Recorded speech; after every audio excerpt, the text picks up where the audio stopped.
నేను తెనాలి వాస్తవ్యండి. మాది గుంటూరు డిస్ట్రిక్ట్ అండి. మాకు తెలిసిన విధానంలో భారతదేశంలో ప్రధానంగా ఉమ్మడి కుటుంబాలు ఉన్నాయండి.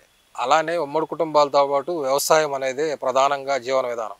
ఈ రోజు వచ్చేదానికి భారతీయులందరిలో కూడా 76% వ్యవసాయ కుటుంబాల్లోనే ఉన్నారు. వ్యవసాయ కుటుంబాలే చేస్తున్నారు. వీటిలో కూడా నూతన విధానాలలో కూడా మార్పులు అనేది వస్తూ ఉన్నవి. దానికి కాలానుగుణంగా కూడా యువత వ్యవసాయం వైపే మరలినట్లయితే హిందూయిజంలో కూడా ప్రశాంతమైన జీవన విధానాన్ని సుఖ సంతోషాలతో ఉంటారనేది విశ్వాసం. గతంలో పూర్వీకులు చెప్పేవాళ్ళండి.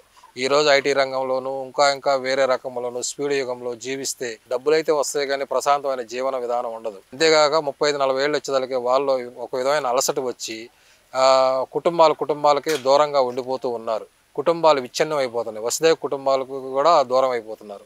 ఈరోజు ఉమ్మడి వ్యవస్థ అనేది చాలా మందిలో కూడా చాలా కాలం కూడా గతంలో కూడా దాన్ని ఎక్కువ మంది ప్రోత్సహించేవాళ్ళు. ఈ రోజు వచ్చేదానికి కూడా మన గ్రామీణ వ్యవస్థలో ఉమ్మడి కుటుంబాలు, వాళ్ళలో ఉండే విధానాలు, ఆర్థిక సౌలభ్యము, ఒకళ్ళొకళ్ళు సహకరించుకోవటము అన్నీ కూడా సాంప్రదాయబద్ధంగా నిలబడేవాళ్ళు.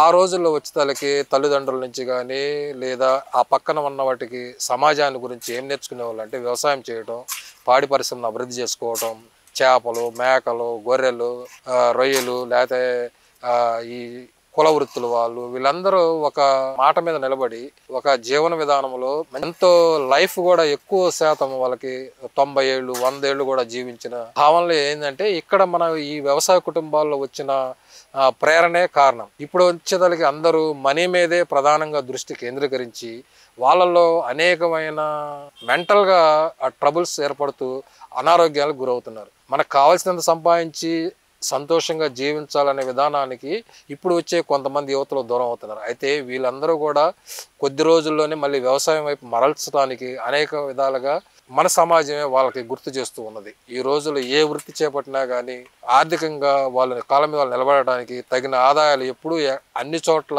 అన్ని కుటుంబాల్లో కూడా సమృద్ధిగా ఉన్నాయి. అయితే వ్యవసాయ కుటుంబానికి ఈ రోజు తలకి చేస్తున్న వాళ్ళు ఒక ముందు తరం ఒక 50-60 ఏళ్ళు దాటిన వాళ్ళే వ్యవసాయం చేస్తున్నారు. యువత అనేది ఏదో ఒక ఆలోచనతోటి కనపడకుండా డబ్బు సంపాదించాలి, ఆ డబ్బుని మనం విచ్చలవిడిగా ఖర్చు పెట్టుకొని దానిలో సుఖ సంతోషాలు ఉన్నాయని ఆశిస్తూ గడుపుతున్నారు. అలా కాకుండా తల్లి, తండ్రి, మరదళ్ళు, వదినలు ఇలాంటి కుటుంబాలు, వసుదైవ కుటుంబాలు, ఉమ్మడి కుటుంబాలు, సమాజంలో ఉన్న మంచి చెడ్డలు ఇవన్నిటిని కూడా ఆకలింపు చేసుకొని వ్యవహరించే విధానాలు కూడా ఇప్పుడొచ్చే విధానంలో ఈ ట్రెండ్లో మార్పు వచ్చేసింది. ఇప్పుడు మాది ఉమ్మడి కుటుంబమేనండి. మాలో కూడా మా పిల్లలు అందరూ కూడా చదువుకొని ఉన్నారు. అయితే వాళ్ళు చిన్న ఉద్యోగాలు చేసినప్పటికి కూడా మళ్ళీ మా విధానంలో కొంత వాళ్ళు కూడా దృష్టి కేంద్రీకరించడం వల్ల మా కుటుంబాలని మేమే వ్యవసాయం చేస్తాము, పాడి పరిశ్రమ చేస్తాము, కోళ్ళు పెంచుతాము, మష్రూమ్ ఏర్పాటు చేస్తాము, ఇంకా చిన్న వ్యవసాయ పనులు మేము కూడా నిర్వహించుకుంటూ మేము కూడా ఎంతో సుఖశాంతులతోటి సంతోషాలతోటి ఉమ్మడి వ్యవస్థని ఈ చుట్టుపక్కల వాళ్ళు కూడా ఆశ్చర్యకరంగా చూస్తారు. మీరు ఇంకా ఉమ్మడి వ్యవస్థలో ఉన్నారు, 60 ఏళ్ళు వచ్చినాయి, తల్లిదండ్రుల నుంచి ఇంకా దాన్ని పాటిస్తున్నారు అనేది కూడా తెలియజేస్తూ ఉంటారు. అయితే ఈరోజు ఐటీ రంగంలో ఎంతైతే సంపాదన ఉందో అంత సంపాదన మన వ్యవసాయ కుటుంబాల్లో ఇప్పుడున్న పరిస్థితుల్లో ఇక్కడ మనం కూడా సంపాదించుకోవచ్చు అనేది మేము ఉదాహరణగా మీకు తెలియజేస్తూ ఉన్నాం. ఇప్పుడు ప్రధానంగా అండి ప్రతి వాళ్ళు కూడా మన పాడి పరిశ్రమతో పాటు కోళ్ళ పెంపడం అనేది కూడా రైతువారి విధానంలో ఒక భాగం. ఈ కోళ్ళు వచ్చేతలకి అదే పందిపు కోళ్ళు అయితే అప్పుడు చాలా రేట్లు ఉంటాయండి. అది మనం ఊహకు అందని రేట్లు 50,000, 70,000, 60,000 కూడా అమ్మిన సందర్భాలు కూడా ఉన్నాయి. ఒక్కొక్క సమయంలో కోడి పుంజులకి అంత డిమాండ్ వస్తాయి సంక్రాంతి సందర్భాల్లో. అయితే మామూలుగా కోళ్ళు బాయిలర్ కోళ్ళు కంటే కోళ్ళు పెంచి అమ్మే వాటికి 3 రెట్లు ఎక్కువగా ఆదాయాన్ని మనం సంపాదించుకోవచ్చు. 10-15 కోళ్ళు మనం పెట్టుకోవచ్చు, 2 పాడి గేదెలు పెట్టుకోవచ్చు, ఒక ఎకరం పొలం 2 ఎకరాల పొలం వేసుకోవచ్చు. కుటుంబాల్లో నాటు కోళ్ళు పెంచడం అనేది ఒక భాగం. ఆ నాటుకోళ్ళు మనం ప్రత్యేకంగా ఫుడ్ ఏర్పాటు చేయటం కానీ వాటికి ఏ విధమైన ఇది లేదు. సాయంత్రం అవే గూట్లోకి వచ్చేస్తే మళ్ళీ ఉదయాన్నే మనం వదిలితే బయటకు వెళ్ళి తిరుగుతుంటే వాటితో పాటు పిల్లలు ఎగ్స్ వస్తాయి. ఎగ్స్ మనం రోజు కోడిగుడ్లు తీసుకోవటం వల్ల మన కుటుంబంలోనే మంచి ఆరోగ్యం ఏర్పడుతుంది. ఇవి కూడా తన సంతతి పెంచుకోవడానికి ఎగ్స్, కోడి పెట్టలు, కోడి పుంజులు ఉన్నట్టయితే మళ్ళీ కోడిగుడ్లు వస్తాయి, వాటిని పొదిగిస్తుంటాం. ఇది ఒక చక్రం లాగా తిరుగుతూనే ఉంటుంది. దీనికి అదనంగా పెట్టుబడి అనేది పెట్టాల్సిన అవసరం లేదు. వాటి పెట్టుబడిని వాటిని సమకూర్చి మనకు ఆరోగ్యాన్ని సమకూర్చి మనకు ఆహార అవసరాలు తీరుస్తాయి. కాబట్టి నాటుకోళ్ళు కూడా ఈరోజు ఎంతో ప్రాముఖ్యత కలిగి ఉన్నది. నాటుకోడి మాంసం వచ్చేదానికి ఈరోజు బయట మామూలు బాయిలర్ కోళ్ళు ఈ కోళ్ళ కంటే కూడా ఎక్కువ ప్రాముఖ్యత ఇస్తారు. అట్లానే కోడిగుడ్లకు కూడా ఎక్కువ ప్రాముఖ్యత ఇస్తారు. వీటిని తీసుకోవడం, ఆహారం తీసుకోవడం వల్ల మంచి ప్రోటీన్స్ ఆహారం లభ్యమవుతున్నాయి కాబట్టి ఎగ్స్ తీసుకోవడం అనేది అందరికీ, మాంసం తీసుకోవడం అనేది కూడా జరుగుతూ ఉంది. కోళ్ళ వచ్చేతలకి ఒక మంచి సైజు కోడి వచ్చింది, మార్కెట్లోకి వెళ్ళాలి. వీటి అవసరాలు మనకి ఇంట్లో కుటుంబ అవసరాలు వస్తుంటాయి. ఫీజులు లేకపోతే హెల్త్ సంబంధించినవి, ఆరోగ్యాలకు సంబంధించిన డబ్బు కట్టుకోవాలి. ఒక కోడి 2 కోళ్ళు మనం విక్రయించుకుంటే దానికి సంబంధించిన అమౌంట్ మనకి సరిపోతూ ఉంది. అట్లనే పాడితో పాటు వ్యవసాయము. అదివరకు గతంలో వ్యవసాయం చేసే వాళ్ళందరికీ పాడి అందుబాటులో అట్టు పెట్టేవాళ్ళు. 1 గేదో 2 గేదెలో 3 గేదెలు అట్లా వీటికి వాటికి అవినాభ సంబంధంతో వాటిని పెంచేవాళ్ళం. పాలు ఎప్పుడు మన కుటుంబానికి అవసరాలకి, మన పాడి అవసరాలన్నింటిని కూడా తీర్చుకునే వాళ్ళము. అట్లానే మనకు వచ్చే వరిగడ్డి కానీ ఇవన్నీ కూడా ఈ పశువులకి ఏర్పాటు చేయటం వల్ల వాటి సంరక్షణకి ఆ మేత సరిపోతుంది. అట్లనే మన పచ్చిగడ్డి కూడా మన పొలంలో వస్తుంది కాబట్టి అటు తీసుకొచ్చి మనం పెంపొందిస్తాం. సంవత్సరానికి ఒక ఈత 2 గేదెలు వస్తే వాటి నుంచి వచ్చే దోళ్ళ కానీ వాటిని కానీ సంరక్షణ చేస్తే వాటికి కూడా మంచి రేటు వచ్చే తరపు విక్రయించుకోవచ్చు. లేదా మన ఇంటి పడ్డలు కానీ వాటిని మళ్ళీ పాడిగా మార్చుకోవచ్చు. అయితే ఈ రోజుల్లో వ్యవసాయం చేయడం అనేది చాలామందికి కొంచెం కష్టంగా ఉండటం కారణం ఏంటంటే యువత కొంచెం ఇంట్లో వాళ్ళు సహకరించకపోవటమే. పిల్లలందరూ చదువుకొని ఉద్యోగాల కోసమని హైదరాబాద్ చేరటం, అక్కడ వాళ్ళకి అనుకూలంగా లేక ఇక్కడి నుంచే మళ్ళీ డబ్బు వాళ్ళకి పంపించి అక్కడ కోచింగ్లు ఇప్పించి వాళ్ళు అక్కడ సెటరేట్ అయ్యేతలకే వీళ్ళకి ఈ పనులు చేయడం అనేది భారం అయిపోతూ ఉంది. కానీ వ్యవసాయ కుటుంబాల్లో వ్యవసాయంతో పాటు పాడితో పాటు కోళ్ళతో పాటు మరింకొకటి వృత్తిగా చేసేది ఏంటంటే మేకలు, లేకపోతే చేపల చెరువులు, లేకపోతే చిన్న కుంటల్లో పెంచటము.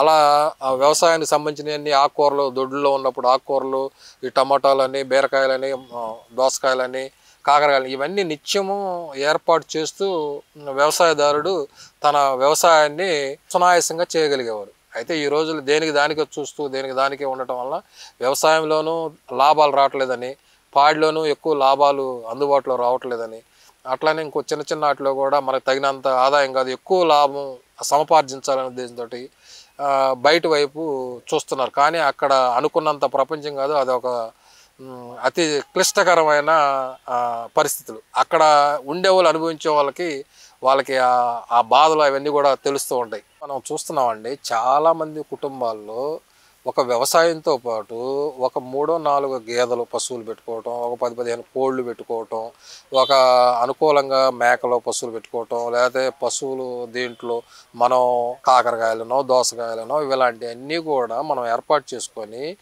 ఇప్పుడు ఉన్న నూతన సరళిలో ఒక్కొక్కరిని పోల్చుకొని వాళ్ళతో మనం పోటీపడి వాళ్ళ జీవన విధానంతో వాళ్ళు అట్లా బతికారు ఇట్లా బతికారు, అంత బంగారం వేసుకున్నారు, ఇంత డబ్బు బ్యాంకులో దాచుకున్నారు, వాళ్ళ పెళ్ళిళ్ళు అంతంత గ్రాండ్గా చేశారనే ఒక విధమైన ఉబలాటం కొద్దీ పరుగులెత్తి ఆదాయాల కోసం పోల్చుకోవటం వల్ల కూడా చాలామంది దాదాపు దెబ్బతింటున్నట్టే లెక్కేసుకోవాలి. కానీ ప్రశాంత జీవితం కావాలంటే వ్యవసాయమే మనకు ప్రధానమైన ఆలోచనతోనే మనం చేసినట్లయితే చాలా కుటుంబాలు, కొన్ని వందలు, వేలు, లక్షల కుటుంబాలు కూడా ఈరోజు వ్యవసాయంలో సంతృప్తికర జీవన విధానాన్ని సాగిస్తున్నారు. అట్లాగని ఈరోజు మీరు చెప్తున్నట్టు ఐటీ రంగంలోనో లేదా ప్రొఫెషనల్స్లోనో లేదా ఇంకా మార్కెట్లోనో ఇంకో రంగాల్లో ఉన్న వాళ్ళందరూ కూడా నిరంతరము ఒక విధమైన వ్యాకులత, అందరికీ దూరంగా ఉండటం, ఆ డబ్బుతోనే వాళ్ళ అన్నీ కూడా సంతోషకరమైన జీవితాలు ఉన్నాయని అనుకునే భ్రమ లేదు అనే వాళ్ళు చాలామంది కూడా ఈరోజు వ్యవసాయ రంగం వచ్చి కుటీర పరిశ్రమలు ఏర్పాటు చేసుకొని అనేకమైన రంగాలు ఈరోజు ప్రోత్సాహాలు కూడా మన ప్రభుత్వాలు అట్లానే సమాజం మనల్ని ప్రోత్సహిస్తున్నాయి. కాబట్టి మనకు తెలిసినంతలో వాళ్ళ తెలివితేటలు వీటి మీద మనం ప్రయోగం చేసి దిగుబడులు ఎక్కువ సాధించుకోవడానికి, దాని ద్వారా మనం విదేశీ వాళ్ళకు కూడా సప్లై చేసే విధానాలు కూడా మనకి చాలా అవకాశాలు ఉన్నాయి. ఈరోజు దాన్ని మనం ఎంపిక చేసుకోవడం వల్ల చాలా ఉపయోగం ఉంది. ఈరోజు పంజాబ్ ఉంది, అలాంటి పంజాబ్లో ఒక వ్యవసాయంలో వచ్చేదానికి 70-80 బస్తాలు అతి అవలేలుగా పంచుతున్నారు ఎకరానికి. మనకి ఇక్కడికి వచ్చేదానికి 40-50-55-60 బస్తాలు మనకి ఇక్కడ పొందుతున్నారు. ఇలాంటివన్నీ విదేశీ మారక ద్రవ్యం సంపాదించుకోవడానికి ఈరోజు అనేకమైన ఉత్పత్తులు మనం విదేశాలకు పంపించి విదేశీ మార్గ ద్రవ్యం సంపాదించుకొని మన దేశం సస్యశ్యామలంగా ఉండడానికి ప్రధానంగా ప్రధాన ఆధారం వ్యవసాయమే. ఎవరు ఎన్ని చెప్పినా కానీ 100కి 75-80% వ్యవసాయ రంగంలోనే మన జీవన విధానాలను సాగించాలి. దాంట్లోనే సంతృప్తికరమైన జీవన విధానాలు ఉన్నాయి. చాలామంది చాలా దూరం ఉన్న అమెరికా వెళ్ళాడు అబ్బాయి, లేదా ఫారెన్ వెళ్ళారు, ఇంకోసారి అక్కడికి వెళ్ళి మనంత సంతోషంగా వాళ్ళు ఉన్నారో లేదో తెలియదు, కానీ వాళ్ళన్నా ఇక్కడ ఎక్కువ మంది జీవన విధానాలకు సంతృప్తికరమైన జీవితాలను గడుపుతున్నారు అనేది మా విశ్వాసం సార్. చాలామంది చూస్తున్నామండి ఐటీ రంగంలో విపరీతమైన డబ్బు సంపాదించిన వాళ్ళు కూడా ఒక మానసిక ఒత్తిడికి గురవటం, సరైన నిద్ర లేకపోవటం, వాళ్ళకి ఎప్పుడు ఏ పని చేస్తున్నా దాని ఒక విసుగుదల వస్తుంది. ఇలాంటి వాళ్ళందరికీ చక్కని మెడిసిన్ ఏంటంటే వ్యవసాయ రంగాన్ని ఎన్నుకోవటం. అందులో ఒక 4 ఎకరాలు 3 ఎకరాలు సొంత భూములు ఉంటే పర్లేదు, లేదా కౌలుకు తీసుకున్నా కానీ వాటిని చేస్తూ ఒక 4 గేదెలను పెంచుకున్నట్టయితే, దాంతోపాటు ఇంకో 10 కోళ్ళు పెంచుకొని ఇంకొక వేరే ఏదైనా పొట్టేళ్ళు లేదా కాయగూరలు ఆకుకూరలు ఇలాంటి సంరక్షణ చేస్తూ సమాజంలో చక్కని ప్రశాంతమైన జీవితం గడుపుకోవడానికి, సంతోషకరమైన జీవితం సాగించాలంటే, కుటుంబాలు కూడా పిల్లలు అందరినీ కూడా చూసి సంతృప్తి పడాలంటే వ్యవసాయ రంగంలోకి రావాలని మా మనవి. వ్యవసాయ రంగానికి ఎన్ని రకాలైన ప్రోత్సాహాలు మనకు సెంట్రల్ గవర్నమెంట్ లేదా స్టేట్ గవర్నమెంట్ లేదా స్థానికంగా ఉన్న వ్యవసాయ ఉత్పత్తిదారులు అందరూ కూడా ప్రోత్సహిస్తుంది. దేనికంటే వ్యవసాయ రంగానికి మన భారతీయులందరికీ ప్రధానమైన వనరు. దానివైపే అందరూ రావాలని దిశానిర్దేశం కూడా చేస్తుంది. కూడా ఈ విధానంలోనే దీంట్లోనే సంతృప్తి చెందగలరు అనేది విశ్వాసం. కానీ అది పరిధి తక్కువ, కానీ దాని వెలుగు ఎక్కువ ఉందని అందరూ భ్రమిస్తారు. కానీ ఇది దానికన్నా ఎక్కువగా మనోనేత్రంతో వికాసం పొందగలిగేది వ్యవసాయ రంగమే. ఇప్పుడు కాదు, ఇంకా 10 ఏళ్ళు 20 ఏళ్ళు 30 ఏళ్ళు గడిచినా కానీ అందరూ ఇటువైపు మరలి వ్యవసాయ రంగంలోకి వచ్చి రాణిస్తారనేది ఇప్పుడు ఉన్న అందరి అంచనాలు కూడా.